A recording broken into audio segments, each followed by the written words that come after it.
Hello, नमस्कार।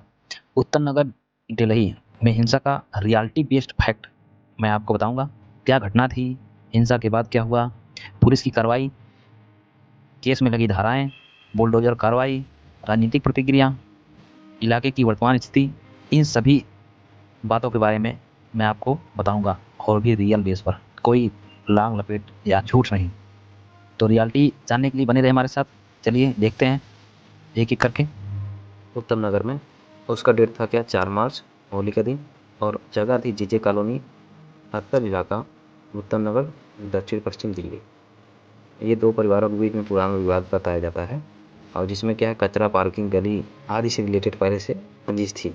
और आगे क्या हुआ कि होली के दिन एक छोटी लड़की ने रंग भरा पानी गुब्बारा फेंका और वह गलती से पड़ोस की महिला को लग गया। इसी बात का बहस और गाली गलौज शुरू हुई। थोड़ी ही देर में कई लोग इकट्ठा हो गए और झगड़ा हिंसा में बदल गया। इस झगड़े में 26 साल के तरुण कुमार को बुरी तरह पीटा गया और बाद में अस्पताल में उसकी मौत हो गई। और इसके बाद क्या हुआ, इतनी हिंसा के बाद क्या हुआ कि घटना के बाद इलाके में हालत बिगड़ गया। हालत बिगड़ा, लोगों ने प्रदर्शन और नारेबाजी शुरू की। कुछ जगह पथराव और गाड़ियों में आग लगाने की खबर आई। पुलिस की बड़ी संख्या तैनात करना पड़ा। स्थिति को संभालने के लिए Delhi police, RAF, rapid action force और CRPF को बुलाना पड़ा। तैनात की गई फ्लैग मार्च कराया गया। उन पर पुलिस की कार्रवाई क्या हुई 10 मार्च तक रिपोर्ट के अनुसार बताता हूँ। गिरफ्तारी हुई लगभग कितने 14 से 16 लोगों को गिरफ्तार किया गया। इनमें कई पुरुष और 3 महिलाएं थी। एक नाबालिग करीब 14 साल को पकड़ा गया। पकड़े तो भी इतने ही गए हैं 14 से 16 लोग, लेकिन बताया जा रहा है कि 20 से 30 लोग आए पड़ोस से ही और मिल करके तरुण को जान से मार दिए।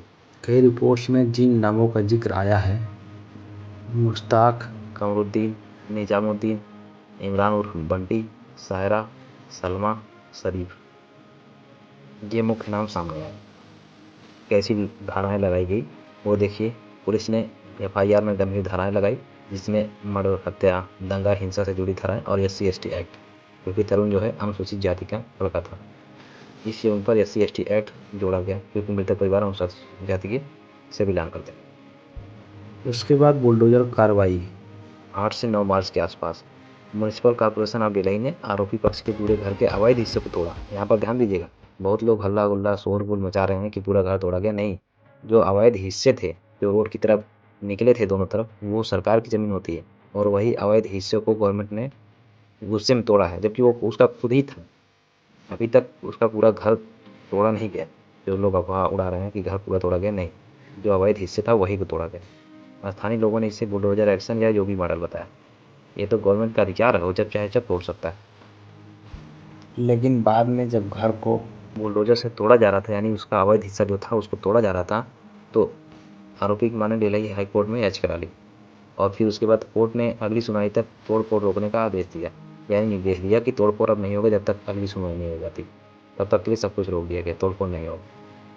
इस दौरान राजनीतिक प्रतिक्रियाएं क्या रही? दिल्ली सरकार की ओर से रेखा गुप्ता जो CM है, उन्होंने पीड़िता के परिवार से मुलाकात की, यानी जो तरुण थे उनके परिवार से मिले, परिवार को न्याय दिलाने का आश्वासन भी दिया। इलाके की वर्तमान स्थिति क्या है 10 मार्च तक, ध्यान दीजिए कि इलाके में भारी पुलिस तैनात है जिससे दंगा ना हो सके या उनके घर को तोड़ा ना जा सके।